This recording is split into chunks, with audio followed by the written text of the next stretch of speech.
this game. You got to give me some kind of credit for knowing this game of football. I played it for 14 years. I covered it for 20 years. I covered it more than some of you guys have covered it. And I know television, I know this game, I know people, I know management, I know what my expectation is. I know how this thing is supposed to look. So I call a spade a spade. Great question, though. Appreciate it.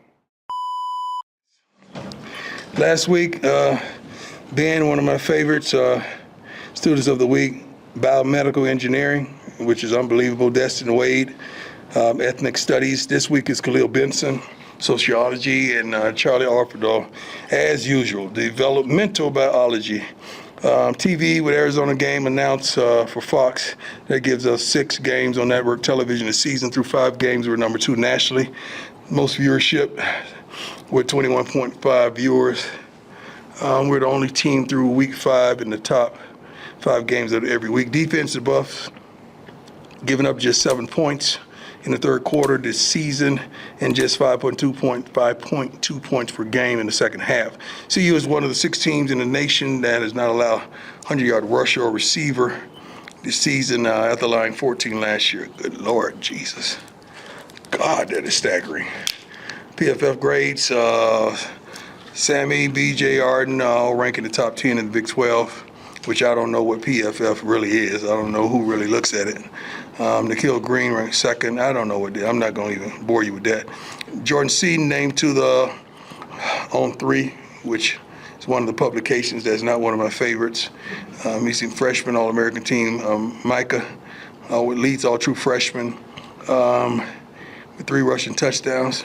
I thought we don't recruit guys out of high school. My bad. Shador named to midseason. I'm not going to do that because you're going to say I'm talking about my son. Travis, not going to do that because he's just like my son. Anyway, glad to be here. Great walk. Campus is beautiful. Hospitality is great when you're winning. We all know that. But love where we are. But we're not comfortable by any means. Let's go. Ladies first. Thank you. Go ahead. Hi, Coach. How are you doing? Good. How you doing? Good. With the news with Woods and Brown opting for red shirt, has anyone had that conversation with you about having a red shirt? Yeah. Could you say Several guys. You got to understand it. I understand it and I always want what's best for the kids. I really do. Like, that's their prerogative. But you know, it kind of puts us in a situation because now is there a question, are you redshirting for us or are you redshirting for you? And it should be NCAA rules and guidelines that if you choose that particular course, not that our guys are, we should be able to allow you to go. Because if a guy is redshirting for himself and he don't plan on being here, why would you want him here and he don't plan on being here? That's really not fair to him. It's not fair to his teammates. It's a lot of unfairness, like the gentleman who chose the red shirt, the quarterback. So is it right that he's still practicing or with the team? Like, what course of action is that? Does he? I don't know. Does he? You guys tell me. Does he still practice? He's not. So you just let him walk away. It should be something. It needs to be a rule NCAA-wise to, if that's your course of action, they should let them go and start their next journey with the whatever team that is that they've already been talking to, because they've already been talking. Just like the 2 guys from that we played several weeks ago at Colorado State. They said they were offered how much in the portal? 600. How you offered 600 and you didn't get in the portal? Why could none of y'all ask that question? How are you offered 600,000 but you didn't get in the portal? I got time today. All right, let's move on. Taylor, go ahead. Hi, Coach. Taylor, how you doing? I'm great. How about you, sir? Wonderful. Fantastic. So bye weeks are fantastic to get your boys' bodies rest, all that kind of good stuff. Yes. But for you as a head coach, how does that just like do for you fundamentally? I go to Texas, which is vacation for me. I go and really relax and recalibrate my mind. And the staff knows that been with me. They know when I get back is home. They know when I get back, I got a list of like 30 things that I want implemented expeditiously. They know I'm calling while I'm gone, and I'm gearing up. I want videos, I want this, I want that. So well, it's tougher on the coaches when I get away because I come back with much more passion, you know, than I already have, and that's a lot of passion. So I love it, but I wish you can continue to play in the realm that we were playing in, but also we had some guys banged up that needed a week off for sure. So I'm happy about it. Ryan, go ahead. Hey, Coach. What's going on? What's up, Howard? You talked last week about the UCF game and how the extra hours and time in the hotel led to extra film hours. Mm-hmm. Do you think that could be a kind of like an aha moment for the players, understanding how that can affect them on Saturdays? Most definitely. It's a moment that they definitely glean from. See, most people think you only learn from your losses, but you learn a lot from your wins. You learn a lot from successes. You don't just learn from when you're getting your butt kicked. I never seen a boxer get knocked out and say, I learned a lot from that, right? Like, you don't, that does not happen most of the time. And these young men they understand. I asked them a question this morning. If God were to give you what you desired in this game, what would it be? And what would you sacrifice for it? Great question. And the answer, the responses and all that I was trying to get them to understand that whatever you want in life, you're going to have to sacrifice something. If you want a lot, you're going to sacrifice a lot. It's not you sacrifice a little and you get a lot. It don't work like that. Life don't work like that. Life is pretty much consistent, tremendously. And football has no feelings or emotions for you. So what you put in, normally you get out. Jason, go ahead. Hey, Coach. Good morning. How you doing, sir? Deion Sports Illustrated.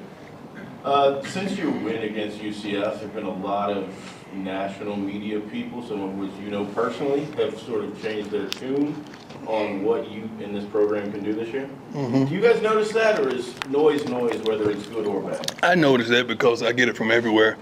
I really don't care, honestly, because as quick as they jump on, they can jump off. As quick as they support, they try to dismantle. As quick as they love, they could hate. So I really don't get into that. I know who it is for my purposes. I definitely know who said what for my purposes. And my sons and Darius and all those guys who reach the people. I mean, and Neely also, they know. You know, they keep me abreast of what time it is, so I know what's what. But as far as the young men, I just don't want them to believe that they arrived. All this hoopla about Jordan Seaton. I say, Jordan, you know, a couple plays they could have had you right there. Our DBs, you know, if they had threw the ball right there, they had us. So don't believe that foolishness. Work on your game and work on your craft. Be the best you could be, but don't believe the hype whatsoever. Let's keep our heads down and stay locked in. Hey, Coach, background Associated Press, nice to see you. You too. A procedural question. Love your hat, man. Love your hat. Well, exactly, George Brett did. George Brett, I grew up on George Brett. Explain. I grew up at Terry Park. 100%? I was hustling balls in the third grade. I used to skip school, bring my little sock. I used to beat everybody running when they hit the home run balls, and I used to get the balls, and I used to sell them during the game. That was my hustle. I used to always make sure I brought the teacher my best ball with the autographs to sit out there where they came out there out of the clubhouse, and I would get their autographs. And I would beg for cracked bats. Cracked bats was like $10 or $15. You know, a good home run ball and BP was like $3.50, $1.50 bat ball.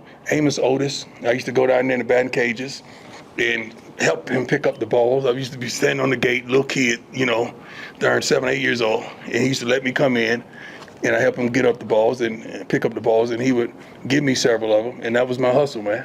So George Brett, Amos Otis, Willie Wilson, all those guys was my guy. And to top the story off, I was drafted out of high school. Dick Hauser was the manager. Dick Hauser is the one, the late great Dick Hauser was the one that said, son, if you're good enough for us to draft you right now, I hear you're a pretty good football player. I would go to college and we'll draft you again. And that's why I went and played football, because they offered me a substantial amount of money, even though I wasn't an early round pick. But it's a lot of money from a kid that grew up 2 miles from the place in the hood. So that's my story about the You and Royals. Bo Jackson are perfect. Hey, man, I don't think they'd let that happen, but Hey, Shiloh. Hey, what's your- he's ready. Shiloh's ready. He's practicing. He's full go. Has a rubber cast on. He's doing his thing. I can't wait to see him back there because he and Cam they're unbelievable together. Carter has done a wonderful job. Got a lot of experience, and he's in on some packages as well. But Shiloh's full go. We should have the entire starting defense this week. And then to kind of piggyback off his Yes, sir. Can you take any lessons from 3-0 last year and apply to 4-1 this year? Two different teams, two different situations, two whole different thought processes, even with the staff, as well as the young men we have in this locker room. But yes, me personally, it's some things that I've done tremendously differently in my approach and to detail with the staff, as well as the young men that play on this team, as well as with the support staff as well. So we had a 6:30 meeting this morning to reiterate some things that I wanted to see on the scout teams to give us the look that we wanted and expedite the look. So yes, there has been different things from my approach, definitely. But those are totally different young men that's out there, man. What we have on defense, I think, is it 2 players, 3 players that started a year ago? I think that's Cam, Shiloh, and Benson, right? Coates, Shane. Yeah, 4. I'm sorry. That's it. So we have several new players that are really doing a great job for us. In offense, what is it, 2? Shador Travis. Jimmy, 3. That's it. I love it. Hey, Coach, Jack Harlow of Close Wire. How's it going? Jack Harlow. We saw a video of you earlier this week telling your team that you guys shouldn't be surprised that you're 4-1. Right. I was wondering if you could elaborate a little bit more on that message and why you felt the need to share it. How can you be surprised that you're winning in life, Jack? How can you be surprised that you put on a nice outfit and somebody tells you look good? How can you be surprised when you get out that barbershop and you look in that mirror and say, that's the one? Like, how can you be surprised with the expectation you have for yourself? The only way you can be surprised is you didn't expect it. We expect the results when we put in the work. I just don't want it going to their heads, but we shouldn't be surprised of where we are. We should be appreciative and understanding what allowed us to be where we are, but it should be no surprise to you. So when it's a surprise, you get kind of discombobulated and you kind of take things wrong instead of really looking at it and dissecting why you are where you are. It shouldn't be no surprise to anybody, but I don't want them to be in lackadaisical thinking this is easy, because the wind don't care who attains it. Has no mind, no memory, no whatsoever. Does not care. So it might as well be us if it has no care and no feelings for it. Hey, Coach, John Treach, I do. A slightly different question. 4-1 is an uncommon place, and everything is out there for you, conference-wise, and beyond. To have that right now, I mean, how exciting is that within your program? It's not, because you don't expect it. I can tell the way you asked the question, but we do. We expect that. Some of us are still upset about the Nebraska game. We wish we had that right now, because we felt like we weren't where we are then, where we are right now. Like, we really expect that. It's not being cocky or anything like that. That's what we expect. When we practice like we do, prepare like we do, we expect the results. And we have some players that can really play this game at a high level. That's why scouts are here every day. We just happen to have 2 that, like I said previously, will probably be in the top 2 of the top 5 draft picks. And everybody disputed that, didn't they? This summer? I can't get no help in the church over here. Didn't they dispute that? And get some help over here in the church. I know not to look at that side anymore. They disputed that. Hey, he don't know what he talk about. Now it is what it is. You start seeing this stuff become a reality. It's real. And we didn't speak it into existence. We know what we see. I know this game. You got to give me some kind of credit for knowing this game of football. I played it for 14 years. I covered it for 20 years. I covered it more than some of you guys have covered it. And I know television, I know this game, I know people, I know management, I know what my expectation is. I know how this thing is supposed to look. So I call a spade a spade. Great question, though. Appreciate it. Hey there. How you doing, sir? Mark Kisla, Denver Gazette. Mm-hmm. I follow up on something you just said. You have 3 of the top 10 players in college football, and Travis is 2 of them. And that's, This is well said. so now I'm going to go beyond that. We've seen from Travis things that we've seldom seen in college football. True. We saw from you in baseball and football Mhm. things we seldom have seen from an athlete. Is Travis more talented as an athlete than you? It's not me against Travis. I had my turn, man. I'm not a doorknob anymore. You can't just turn me on and off or like a light switch anymore. I don't do that. Travis is everything. It's his turn now. I want him to have all the accolades, all the praise, all the love, all the attention, all the focus that he desires. I've had my turn. I'm that old boxing coach in the corner that says left, right, hit him right here. All right, come on up to the corner. Let me tell you this. That's who I am right now. I've had my turn. It's not me against him. Do you see something? I see similarities in certain areas, especially away from the game. Especially his demeanor away from the game. I absolutely love it, and I love who he is in the game. We don't smoke, we don't drink, we're not profane. Travis is a really, really, really good young man. A really good young man. Contrary to what you may think, and this is not a shot at any other program, and God forbid that it transpires, but our kids ain't getting in trouble, man. We got some good young men in this locker room. And I think they should be applauded, regardless of what you say or think about them, regardless of how they perform or how they don't perform this week. They get it right and perform the next week. And they're not getting into trouble. And guess what? The GPAs are tremendous. I just checked them and got on a couple of their butts. But they're doing a great job, and I'm proud of them. I'm proud of the coaches, and I'm proud of the academic team for the standard that they've set. And we are on our way to where we're headed. And I love the direction. I truly do. Tremendously. Not talking about any other college. Just talking about us. I don't need to step on somebody for us to look taller. Never done that when I played, and I won't do it now. Jake, go ahead.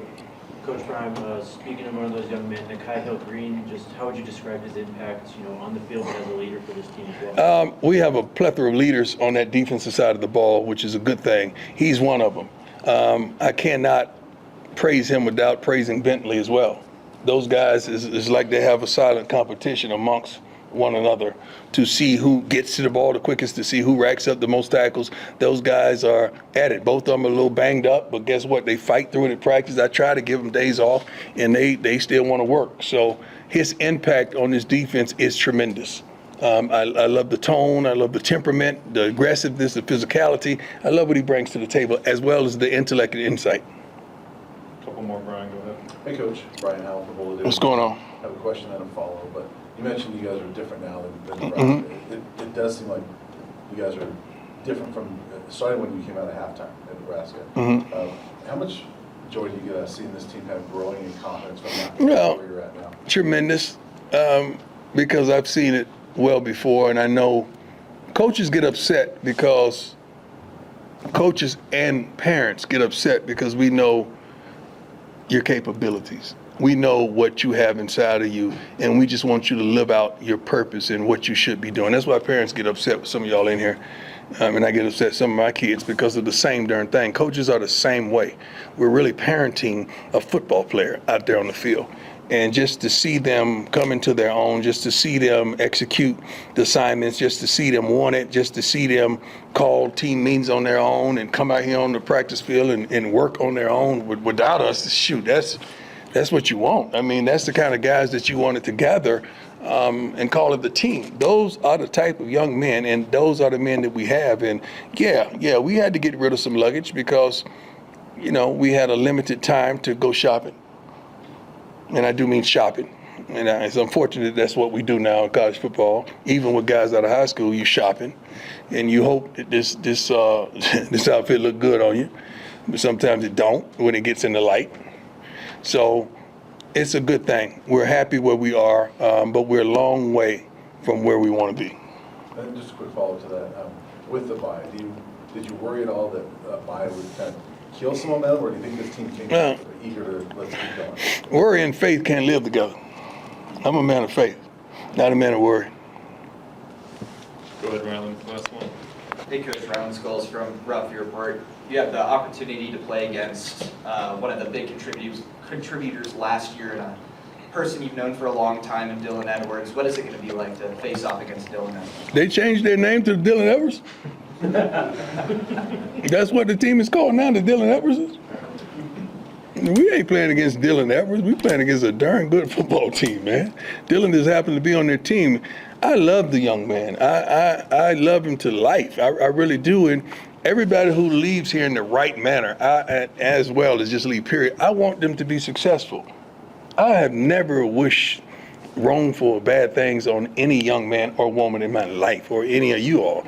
I want you to be successful, and I want you to find your purpose. If you find your purpose and you understand what it is, you won't hate on me. You won't hate on your neighbor, your friend, or your family members. Dylan made a tremendous choice for he and his family, and I support that 100%. I just hate when guys make those decisions and they leave and they shoot back at us. If you going where you're going, you don't shoot back because you're so focused on where you're headed. You ain't got time to turn around and shoot back. So I thank him for not being that guy. And we had some great moments, and he's going to have many more great moments, so I'm proud of him. I just don't want him to perform well against us, but I want him to perform well against every other team. I really do. Thanks, Coach. Thank you. God bless you all.